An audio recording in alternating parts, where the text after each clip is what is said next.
साहब जी, audio and video ठीक है? ठीक आ रहा है, लेकिन थोड़ा कम है। आप शुरू कीजिए, कोई बात नहीं। कलौ मोहागारे विषय विससंतप्त मनसां तमश्चक्रे दूरं मृदु सदुपदेशामृतगिरा सतां चेतस्तोषित् द्विहृदयवनानां मृगपति परेशं साक्षातं गुरुवर कबीरं हृदे नुमः। यो ब्रह्माणं विदधाति पूर्वं यो वै वेदांश्च प्रणोति तस्मै तमः देवमात्मबुद्धिप्रकाशं मुमुक्षुर्वै शरणमहं प्रपद्ये। मुमुक्षुर्वै शरणमहं प्रपद्ये। सोहम हंसा सद्गुरु शरणम। श्री सद्गुरुवे नमः।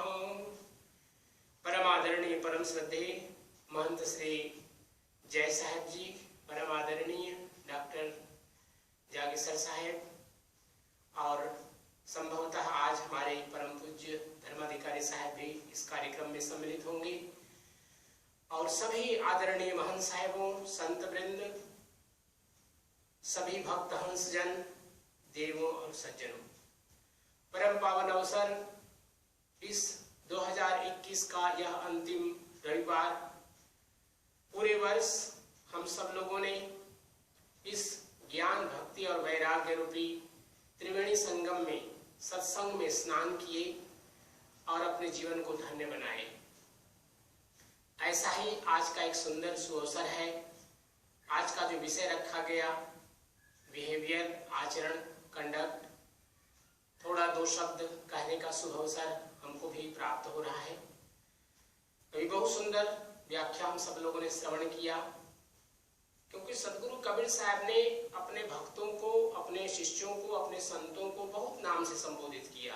संत के रूप में, हंस के रूप में, साधुओं के रूप में, भक्तों के रूप में।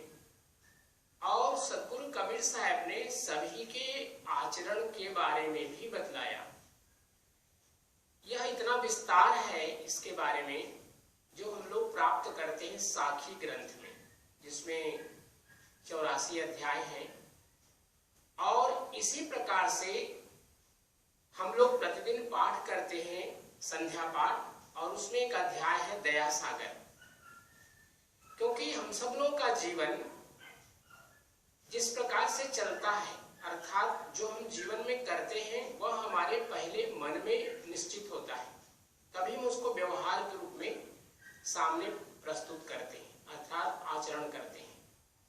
तो कोई भी कार्य करने के पहले मन में चिंतन है ना, मन में जब चिंतन करते हैं तो वह कार्य हमारा सफल होता है।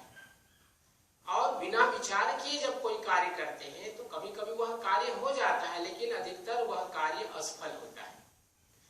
इसलिए सदगुरु कबीर साहब ने दया सागर अध्याय में 5 लोगों के बारे में बहुत सुंदर ढंग से बात कही कि जो सदगुरु होते हैं तो उनका जीवन बहुत ही शांत होता है, उनका मन कभी भ्रमित नहीं होता, और ये सदगुरु की महिमा है। इसी प्रकार जब साधु की बात वो करते हैं तो साधु के लिए रहने की बात करते हैं, अर्थात जो व्यक्ति संत जीवन में है, साधु जीवन में है, जिसने सदगुरु के मार्ग में चलने का निश्चय किया है, उसके लिए उन्होंने कहा रहनी। रहने का अर्थात हमारे जितने भी कार्य हैं, हम क्या खाएं, क्या पिए, कैसे देखें, क्या सुने, क्या हमारे हाथों के द्वारा कार्य हो, कहाँ हम जाएं, अर्थात हमारे सभी ज्ञानेंद्रियां और जितने भी कर्मेंद्रियां हैं, सभी को उन्होंने एक व्यवस्थित रूप से चलाने की बात सदगुरु कबीर साहब ने कही। इसी प्रकार से जब दासा तन की अधिक महिमा, जब उस सेवा कुंड नहाइए, अर्थात दास का अर्थ होता है भक्त। हम सब लोग के जीवन में भक्ति है, और भक्ति में जो प्रमुखता है वह है सेवा का। सेवा चाहे वो परिवार का हो, सदगुरु की सेवा हो, संतों की सेवा हो, समाज की सेवा हो, तो सेवा का कार्य करना ये हमारे भक्तों के लिए एक बहुत बड़ा, सदगुरु कबीर साहब ने कहा कि ये लक्षण है भक्त का, दास का। इसी प्रकार योगी की जब बात करते हैं सदगुरु कबीर साहब, तो कहते हैं युक्ति कुंड नहाइए, अर्थात योगी युक्ति से जीवे, प्याला प्रेम का पीवे। विज्ञान स्तोत्र में हम सब लोग पाठ करते हैं कि जो योगी जन होते हैं अपने जीवन में युक्तियों के माध्यम से अपने न होने वाले कार्यों को भी संपादित करते हैं, अर्थात जो लगता है कि यह काम तो बहुत कठिन है, लेकिन युक्ति के द्वारा उसको वो सहज रूप में कर पाते हैं। इसी प्रकार श्रोता और वक्ता, जैसे अभी हम बात कर रहे हैं, अभी हम सुन भी रहे थे तो श्रोता के रूप में भी थे और अभी हम वक्ता के रूप में भी हैं। तो सार शब्द निवेर लीजिए, अर्थात सार सार को गही रहे, थोथा दे उड़ाए। इसी प्रकार सदगुरु कबीर साहब ने हमारे जीवन के जितने भी कार्य हैं सभी को उन्होंने संतुलित होने की बात कही। सामान्यतः हम सब लोग सत्य, दया, धर्म, क्षमा आदि जितने भी गुण हैं हम उनको सोचते हैं ये बहुत अच्छी बात है, और काम, क्रोध, लोभ, मोह, मद, मत्सर, इनको हम सोचते हैं कि हमारे जीवन के लिए हमें दूर करना चाहिए, इनसे हमें दूर रहना चाहिए। तो प्रत्येक व्यक्ति के जीवन में कभी न कभी ये भाव आते हैं, क्योंकि हम जब कर्म करते हैं तो हमारा मन कार्य करता है, उसमें मन, मनसा, वाचा और कर्मणा, हम तीन प्रकार से कार्य करते हैं, आचरण करते हैं। मन के द्वारा, अपने वाणी के द्वारा और अपने ज्ञानेंद्रियों और कर्मेंद्रियों के माध्यम से हम कार्य करते हैं।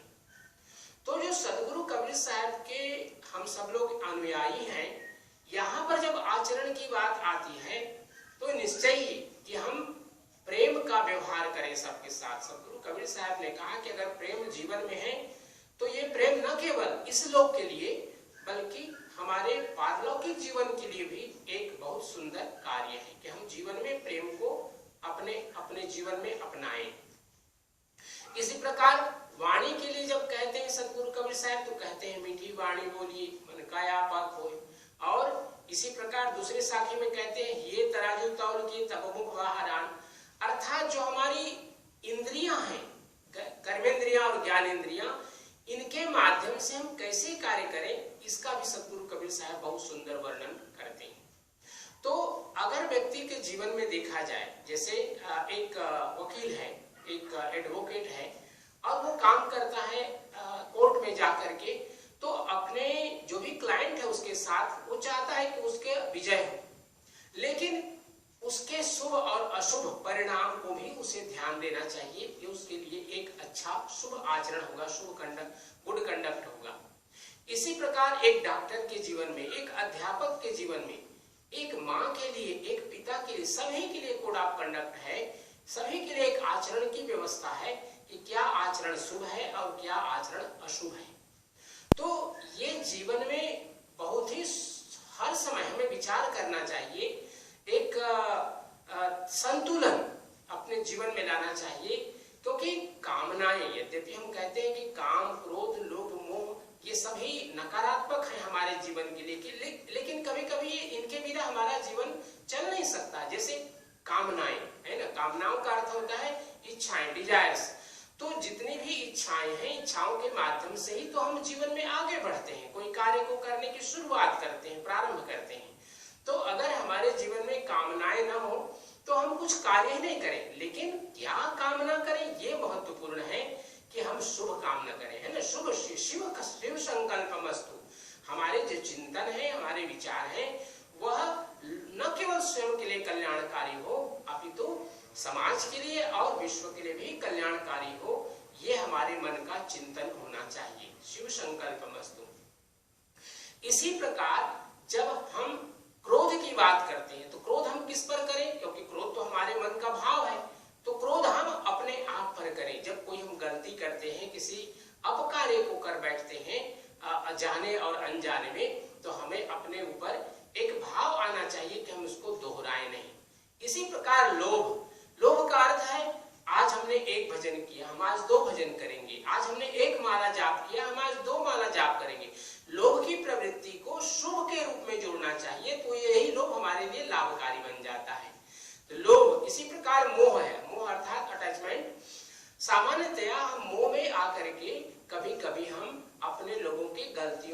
नजरअंदाज कर देते हैं, अवॉइड कर देते हैं। लेकिन अगर व्यक्ति के जीवन में मोह इस चीज का हो कि नहीं, आज हमको संतों का दर्शन करना है, आज हमें सत्संग में भाग लेना है, अगर इस प्रकार का मोह हो तो यही मोह जो नकारात्मक प्रतिफल देता है, यह हमारे जीवन के लिए शुभदायक बन सकता है। लोभ, मोह, इसी प्रकार अहंकार है। अहंकार तो किसी भी रूप में गलत ही होगा, चाहे वह लौकिक हो या पारलौकिक हो। लेकिन अहंकार अगर व्यक्ति के जीवन में ये आए कि हम सद्गुरु का स्मरण करते हैं, सद्गुरु की भक्ति करते हैं, हम जैसे पाठ करते हैं, अनेक और भी सामाजिक सेवा करते हैं, अगर इस प्रकार का भाव मन में है, निरहंकार होकर के, अहंकार रहित होकर के, तो ये हमारे जीवन के लिए बहुत ही कल्याणकारी बन सकता है। तो आज का यह विषय बहुत ही सुंदर, आचरण, व्यवहार। हम सब लोगों के अपने जीवन में कभी न कभी शुभ कर्म और अशुभ कर्म होते रहते हैं, लेकिन अगर आत्मचिंतन करते रहें, क्योंकि सत्संग इसी के लिए तो है कि हम सत्संग के माध्यम से अगर कोई जीवन में गलतियां हो रही हैं तो उनका हम सुधार कर सकें। अभी हमने भजन सुना, प्रवचन सुना, और ये हर सत्संग रविवार को हम लोग श्रवण करते हैं, तो इसके माध्यम से नित खरसान लोह गुण छूटे, नित की गोष्ठी माया मोह टूटे। जब हम नित्य नियम से पाठ करते हैं, जाप करते हैं, सद्गुरु का ध्यान करते हैं, तो हमारे जीवन में अपकर्म के जो विचार आते हैं वह ही समाप्त हो जाता है। क्योंकि अगर हम विचारों पर नियंत्रण करें तो हमारा आचरण स्वयं नियंत्रित हो जाएगा, लेकिन अगर हमारे विचारों पर नियंत्रण नहीं है तो कभी न कभी वह आचरण में आएगा। इसलिए बहुत आवश्यक है कि अपने जो सद्गुरु कबीर साहब की सार शब्द साधना है, सद्गुरु के वाणियों में जो विचार आए हैं उनका हमें बराबर श्रवण करते रहना चाहिए। और हम सब लोग गुरु दीक्षा लिए हैं तो गुरु मंत्र हमको प्राप्त हुआ है, उसका जाप हम बराबर करते रहें। वर्ष का अंतिम रविवार, नया साल आप सभी के लिए मंगलकारी हो। और निश्चय ही इस समय पूरा विश्व त्रसित है अनेक प्रकार के बीमारियों के द्वारा, लेकिन जो सबसे बड़ा समस्या है इस समय पूरे विश्व के लिए, कोविड, वह भी हम सब लोगों के साथ अब जीवन में रहेगा। इसको ध्यान में रखते हुए, अपनी सुरक्षा का ध्यान में रखते हुए अपने जीवन को आगे बढ़ाएं। एक सुंदर सुअवसर के लिए हम आदरणीय महंत साहब जी को बहुत बहुत धन्यवाद देते हैं। पिछले 5 महीना से कभी कभी आप सब लोगों के साथ जुड़ने का अवसर मिल रहा है। आप सबका जीवन सुखमय हो, मंगलमय हो, यह सद्गुरु से प्रार्थना करते हुए प्रेम से बोलिए सद्गुरु कबीर साहेब की जय। साहेब बंदगी, साहेब बंदगी, साहेब बंदगी।